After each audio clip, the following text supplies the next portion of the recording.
오늘 하나님께서 우리에게 주신 말씀은 룻기 4장 11절에서 22절까지의 말씀입니다. 가지고 계신 구약 성경 407면이 되겠습니다.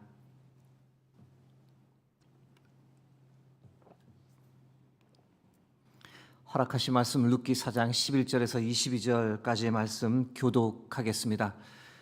성문에 있는 모든 백성과 장로들이 이르되 우리가 증인이 되나니 여호와께서 내 집에 들어가는 여인으로 이스라엘의 집을 세운 라헬과 레아 두 사람과 같게 하시고 내가 에브라스에서 유력하고 베들레헴에서 유명하게 하시기를 원하며 여호와께서 이 젊은 여자로 말미암아 내게 상속자를 주사 내 집이 다말이 유다에게 낳아준 베레스의 집과 같게 하시기를 원하노라 하니라. 이에 보아스가 룻을 맞이하여 아내로 삼고 그에게 들어갔더니 여호와께서 그에게 임신하게 하심으로 그가 아들을 낳은지라. 여인들이 나오미에게 이르되 찬송할지로다. 여호와께서 오늘 내게 기업 물을 자가 없게 하지 아니하셨도다. 이 아이의 이름이 이스라엘 중에 유명하게 되기를 원하노라. 이는 내 생명의 회복자이며 내 노년의 봉양자라. 곧 너를 사랑하며 7 아들보다 귀한 내 며느리가 낳은 자로다 하니라.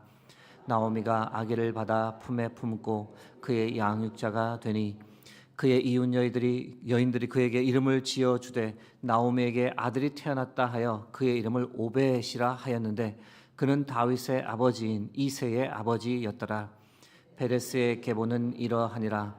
베레스는 헤스론을 낳고 헤스론은 람을 낳았고 람은 암미나답을 낳았고 암미나답은 나손을 낳았고 나손은 살몬을 낳았고 살몬은 보아스를 낳았고 보아스는 오벳을 낳았고 오벳은 이새를 낳고 이새는 다윗을 낳았더라. 아멘. 오늘은 룻의 하나님이란 지혜의 말씀을 나누겠습니다. 4장 11절 12절 말씀 다시 보시면 성문에 있는 모든 백성과 장로들이 이르되 우리가 증인이 되나니 여호와께서 내 집에 들어가는 여인으로 이스라엘의 집을 세운 라헬과 레와 두 사람과 같게 하시고 내가 에브라스에서 유력하고 베들레헴에서 유명하게 하시기를 원하며 여호와께서 이 젊은 여자로 말미암아 내게 상속자를 주사 내 집이 다말이 유다에게 낳아준 베레스의 집과 같게 하시기를 원하노라 하니라. 법적인 문제가 해결된 후 백성과 장로들이 보아스를 축복했습니다. 3가지 축복을 했는데 첫 번째는 룻이 이스라엘을 세운 라헬과 레아 두 사람 갖기를 원한다라는 축복이었습니다. 라헬과 레아는 아시는 대로 이스라엘 12지파의 시조를 낳은 여성들입니다. 룻도 많은 자녀를 낳아 앞으로 이스라엘의 역사를 새롭게 써나가기를 바란다라는 축복의 내용이었습니다. 두 번째 축복은 룻으로 말미암아 그 남편 보아스가 유력하고 유명한 사람이 되기를 원한다라는 축복이었습니다. 축복대로 보아스는 베들레헴에서 뿐만 아니라 후손 다윗을 통해 이스라엘 전체에서 유명해졌고 그 이름이 성경에 기록되기까지 했습니다. 세 번째 축복은 보아스의 집이 룻을 통해 다말과 유다에게서 난 베레스의 집과 같기를 원한다라는 축복이었습니다. 다말과 유다의 이야기는 창세기 38장에 나오는 이야기입니다. 다말은 유다의 며느리였습니다. 유다가 형사 취수 제도를 이행하지 않자 창녀인 척하며 시아버지께 접근해 동침하여 낳은 아들이 베레스였습니다. 베레스를 언급하는 이유는 베레스의 직계 후손이 바로 보아스였기 때문입니다. 마지막 축복은 이것이 축복이 맞는지 오늘날의 시대로 생각하면 다소 혼동스럽습니다. 그러나 다말과 룻의 경우를 생각할 때 하나님의 역사하심이 참 놀랍고 또 한편으로는 참 오묘막측하다라는 생각을 합니다. 다말의 경우는 시아버지와의 관계에서 아들을 낳은 것은 말도 안 되는 참 부끄러운 일일 수 있으나 하나님께서는 이 사건을 사용하셨습니다. 부끄러운 사건을 빛나는 역사가 되도록 이끄셨습니다.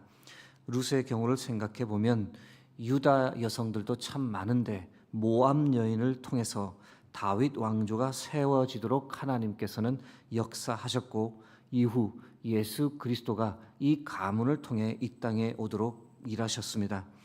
여러분, 우리가 하나님의 일하심에 관해 무엇이라고 말할 수 있겠습니까? 하나님은 그 어떤 것도 하나님의 뜻대로 사용하시는 분인 줄 믿습니다. 심지어 어떠한 악도 선하게 바꾸시어 역사하시는 분이 바로 우리 하나님이십니다. 고린도전서 1장 27절 29절 말씀을 생각하게 되는데요. 그러나 하나님께서 세상의 미련한 것들을 택하사 지혜 있는 자들을 부끄럽게 하려 하시고, 세상의 약한 것들을 택하사 강한 것들을 부끄럽게 하려 하시며, 하나님께서 세상의 천한 것들과 멸시받는 것들과 없는 것들을 택하사 있는 것들을 패하려 하시나니, 이는 아무 육체도 하나님 앞에서 자랑하지 못하게 하려 하심이라. 생각하면 세상은 어떤 사람을 선호합니까? 지혜롭고 강하고 능력 있는 사람을 선호합니다. 하지만 하나님은 그러시는 분이 아닙니다. 하나님께서는 세상에서 볼 때 참 볼품없고 필요 없다고 여겨지는 사람들, 미련한 사람, 약한 사람, 천한 사람, 없는 사람도 능히 들어서 사용하시는 하나님이십니다. 그러므로 우리는 하나님 앞에서 늘 겸손해야 합니다. 자랑하지 말아야 합니다.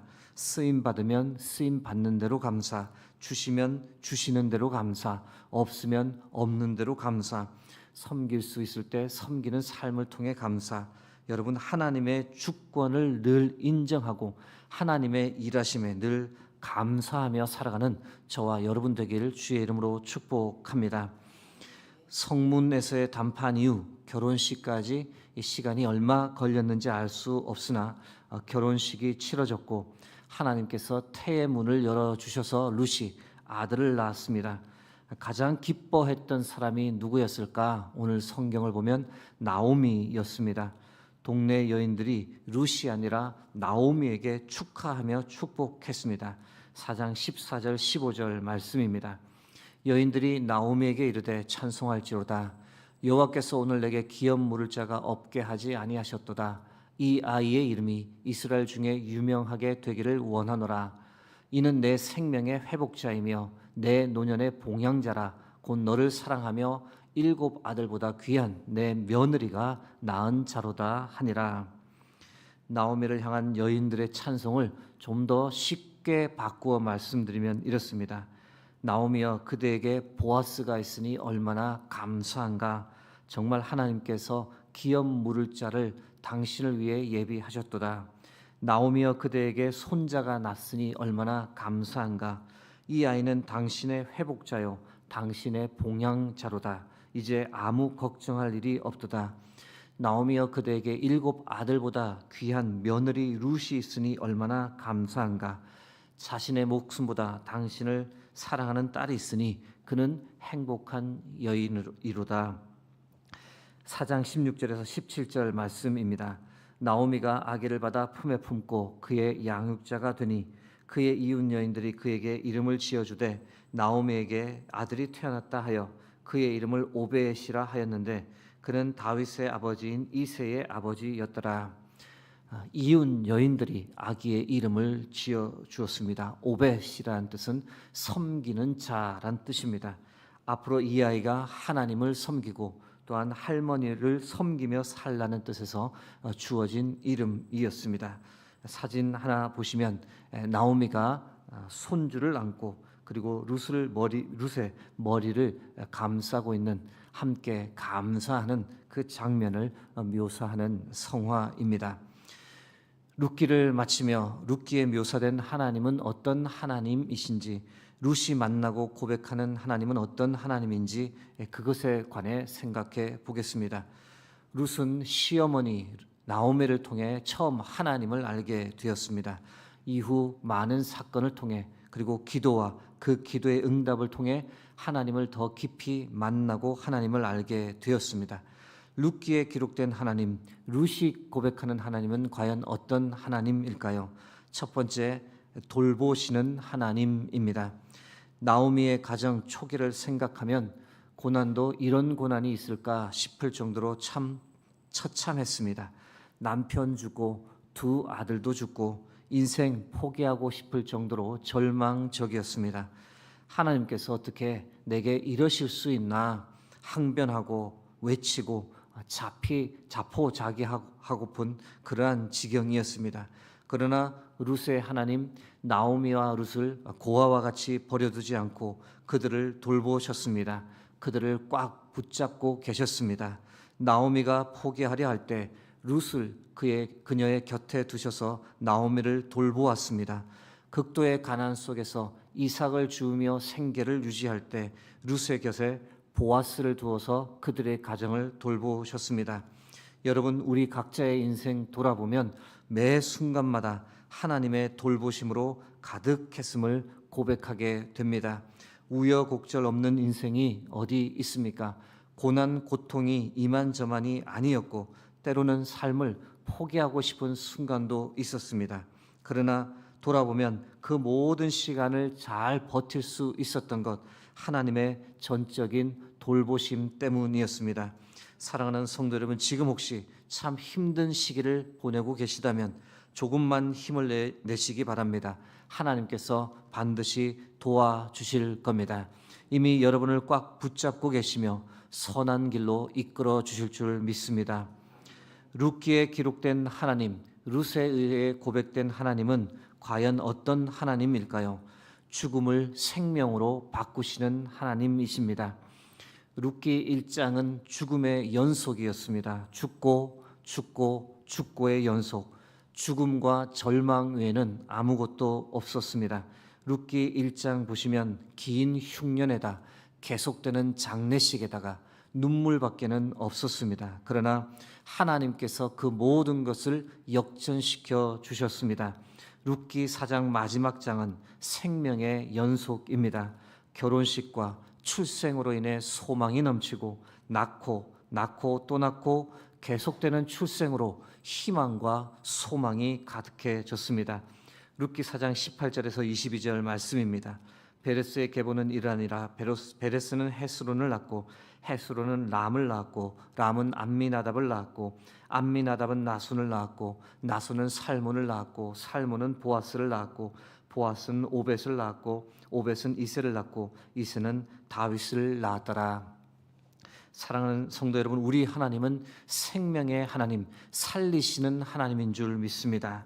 하나님께서 우리를 살리시기 위해 독생자 예수 그리스도를 이 땅에 보내셨습니다. 아무런 희망 없이 죄 가운데 죽어가는 우리를 찾아와 주셨고 예수 보혈의 피로 깨끗이 씻겨 주셨고 주의 피값으로 우리를 대속해 주시며 우리를 하나님의 자녀 삼아 주셨습니다. 영원한 생명을 선물로 주시며 우리를 죽음에서 생명으로 옮기셨습니다. 죽음에서 우리를 건지시고 살리신 그 하나님을 오늘도 찬양하고 경배하는 삶 살아가길 주의 이름으로 축복합니다. 룻기에 기록된 하나님, 룻에 의해 고백된 하나님은 과연 어떤 하나님일까요? 희생을 은혜로 보답해 주시는 하나님이십니다. 여러분, 하나님은 성도의 희생과 섬김을 귀하게 보십니다. 어제 말씀드렸지만 희생 없이 하나님의 나라는 확장되지 않으며 희생 없는 은혜는 없습니다. 예수님께서 우리를 위해 희생하셨고 그의 제자들도 희생했고 역사 속에 수많은 성도들이 희생했습니다. 그 희생을 통해 기독교는 지금까지 존속해 왔고 하나님의 나라는 확장되어 왔습니다. 사랑하는 성도 여러분, 예수 그리스도의 희생을 통해 살게 된 우리 역시 이 땅에서 희생을 통해 받은 은혜를 감사하며 살기를 바랍니다. 우리가 희생하며 살 때 하나님은 우리의 희생을 귀하게 보시고 우리의 희생에 반드시 예비하신 은혜로 더 풍성하게 채워주시고 보답해 주실 줄 믿습니다. 그러므로 오늘도 희생하고 헌신하며 살아가는 삶을 기쁘게 살아가는 우리가 되길 주의 이름으로 축복합니다. 이제 말씀을 맺고자 합니다. 사랑하는 성도 여러분, 룻이 만난 그 하나님을 우리도 동일하게 만나며 살아가길 바랍니다. 우리를 돌보시는 하나님, 죽음을 생명으로 바꾸시는 하나님, 우리의 희생에 반드시 크신 은혜로 보답해 주시는 그 하나님을 우리 모두가 오늘도 뜨겁게 만나고 그 하나님을 자랑하고 간증하고 높이는 복된 삶을 살아가는 저와 여러분 되길 주의 이름으로 축복합니다. 함께 기도하겠습니다. 하나님, 오늘도 귀한 생명의 말씀으로 우리를 먹여주시니 감사합니다. 룻기를 또 처음부터 끝까지 묵상할 수 있는 은혜 주셔서 감사합니다. 우리를 돌보시는 하나님, 죽음을 생명으로 바꾸시는 하나님, 우리의 희생에 반드시 은혜로 보답해 주시는 그 하나님을 우리도 더 깊이 만나고 그 하나님을 높이 간증하고 자랑하는 복된 인생 되게 도와주옵소서. 오늘도 흩어져 있는 수의동교회 모든 성도님들의 삶과 가정을 주께서 붙잡아 주시며 흔들리지 않도록 믿음으로 오늘 하루를 살아갈 수 있도록 주께서 동행하여 주옵소서. 모든 영광을 주께 드리며 예수 그리스도의 이름으로 기도드립니다.